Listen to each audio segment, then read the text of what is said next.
Good evening everyone. बहुत दिनों के बाद मैं यूट्यूब पे हूँ और मैं अपने जो क्लास 10th और क्लास 12th जो बोर्ड के स्टूडेंट्स हैं उन दोनों से बात करना चाहता हूँ। स्पेशली आप बच्चों, आप सबको एक बात बता देता हूँ कि विजिटिंग एग्जामिनर बोर्ड डिसाइड कर चुका है। मतलब जैसे हमें प्रोजेक्ट के लिए, मैथमेटिक्स के प्रोजेक्ट के लिए हमें लखनऊ जाना है या लखनऊ के टीचर्स को यहाँ आना है, ठीक है। तो ये सारी चीज़ें डिसाइड की जा चुकी हैं, या हम कहें कि बोर्ड का जो बिगुल है ना वो बच चुका है। सारी चीज़ें डिसाइड हो चुकी हैं। अब मैंने देखा है कि जो 10th का मैथमेटिक्स का स्टूडेंट है और उनके तो ऑलरेडी सिलेबस ख़त्म हो चुका है। तो देखा क्या है मैंने, वो इम्पॉर्टेंट चीज़ है कि बच्चा टेस्ट देने से डर रहा है ना। 12th का तो अभी 2-3 दिन में सिलेबस ख़त्म हो रहा है, बट 10th का तो सिलेबस बहुत जल्दी ख़त्म कर दिया था। और मेरे हिसाब से करीब 15 या 20 डेज बिफोर सिलेबस ख़त्म हो चुका था, अगर हम कंस्ट्रक्शन को भी देख लें तो भी। बट फिर भी बच्चा टेस्ट देने से उसको डर क्यों लग रहा है, ये सोचने वाली चीज़ है ना। बच्चा डर क्यों रहा है? बेटा डरो मत, मैं तो यही कहूँगा। जितने बार तुम पेपर दोगे ना उतना ज़्यादा बेनिफिट है, उतना बहुत सीखोगे तुम, है ना। नंबर कम, अभी टेस्ट में नंबर कम आ रहे हैं तो उनकी कोई वैल्यू नहीं है ना। वैल्यू किसकी है? जो बोर्ड की। हाँ, आप पेपर दे रहे हो, वैल्यू तब जरूर है कि आप पेपर दे रहे हैं और गलत हो गया क्वेश्चन, और उसके बाद तुमने फिर पेपर दिया और सपोजेड वही क्वेश्चन है, तो भाई साहब वो गलत क्वेश्चन गलत नहीं हो सकता। फिर तो तुम इतनी मेहनत कर चुके होगे उसकी, या कहें कि उस गलती को सुधार चुके होगे। तो कहने का मतलब यह था कि जितने ज़्यादा पेपर दोगे ना उतनी ज़्यादा तुम चीज़ों को सुधार लोगे, अपनी प्रॉब्लम को सॉल्व कर लोगे, और कहें कि टाइम मैनेजमेंट पर भी काम हो जाएगा। तो ज़्यादा से ज़्यादा टेस्ट तो, है ना। और 12th के बच्चे जैसे ही सिलेबस ख़त्म हो रहा है वो अपनी रिवीजन को अपना कंटिन्यू रखें बिल्कुल। और 10th के बच्चे ज़्यादा से ज़्यादा पेपर दें। मैं तो 10th के बच्चों के लिए एक एग्जांपल भी दूंगा, सचिन का। सचिन जब 16 ईयर्स में, जब उन्होंने अपना कैरियर शुरू किया था, पाकिस्तान में खेलने गए थे, है ना। और क्या हुआ था कि बॉल लग गई थी नाक में, है ना। पूरी शर्ट, उसकी टी शर्ट जो थी पूरी ब्लड से कलर हो गई थी, रेड हो गई थी बिल्कुल, है ना।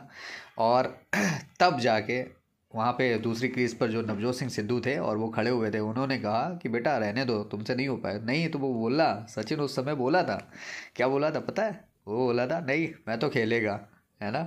और अगर उस दिन उसने बाकायदा उसके चोट जब लगी थी वापस चला जाता तो आज वो सचिन सचिन नहीं होता। तो तुम सबको सचिन बनना होगा, ज़्यादा से ज़्यादा पेपर दो, है ना।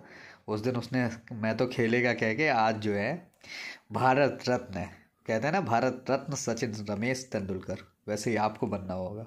ज़्यादा से ज़्यादा पेपर दो, ज़्यादा से ज़्यादा सीखो। गलती एक बार हो दोबारा रिपीट ना करो, उसका सॉल्यूशन देख लो, है ना। सॉल्यूशन देखने का मतलब यहाँ पर ये नहीं कि आप गूगल से देख लो, आप सीखो। अगर कोई गलती है ये दोबारा कभी रिपीट ना हो, इतने बेहतर तरीके से उसको तैयार करो। कोई भी टॉपिक है, एग्जांपल दूंगा, सर्किल।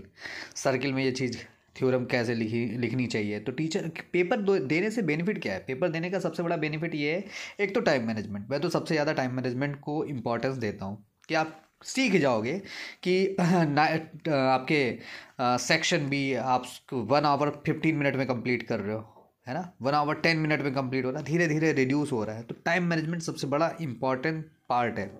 और फिर तो क्वेश्चन तो अपने आप ही है ना। तो क्वेश्चन बेहतर तरीके से करिए, ज़्यादा से ज़्यादा पेपर दीजिए। मैं बार बार इस चीज़ को रिपीट कर रहा हूँ, और कुछ लाइनें भी लिखी हुई हैं तुम सबके लिए, सुनिए। संघर्ष किए बिना सफलता का दीदार नहीं होता। संघर्ष किए बिना सफलता का दीदार नहीं होता। लगातार संघर्ष का प्रयास बेकार नहीं होता। जितने ज़्यादा पेपर दोगे उतनी ज़्यादा सीखने को मिलेगा। तो लगातार संघर्ष का प्रयास बेकार नहीं होता। संघर्ष की ठोकरें खा खा कर ही इंसान सीखता है। जितनी आप ठोकरें खाओगे, मतलब जितने ज़्यादा पेपर दोगे उतना ज़्यादा सीखोगे, है ना। और तो लाइन फिर से सुनाना पड़ेगा। संघर्ष किए बिना सफलता का दीदार नहीं होता।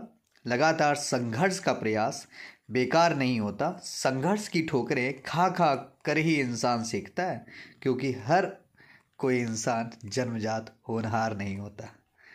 Okay, bye bye, take care, और पेपर दो।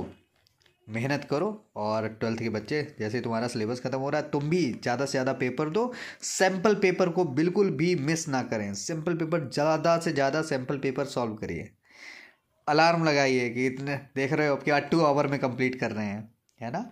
खुशी मिलेगी। 10th का बच्चा अगर 2 आवर में पूरा पेपर ख़त्म कर दे, कह वाह क्या कहना, है ना। और 10th का स्टूडेंट और 12th का अगर स्टूडेंट है तो भाई साहब 2 आवर में 30 मिनट, 2 आवर 30 मिनट में कंप्लीट करो। कहने का मतलब 2.5 घंटे में कंप्लीट करो। ओके। और हमारे जो होम बोर्ड के स्टूडेंट्स हैं, जैसे कि 9th और 11th, वो लोग तो लगातार मेहनत करते रहें, सीखते रहें वो भी। बट मेरी रिक्वेस्ट है, जो बच्चे डर रहे हैं, स्पेशली मैंने ये चीज़ फील की है कि बच्चा डर रहा है, तो डरिए मत। ज़्यादा से ज़्यादा टेस्ट दीजिए, ज़्यादा से ज़्यादा सैम्पल पेपर सॉल्व करिए। ओके। और टाइम मैनेजमेंट पर फोकस करिए। Bye bye.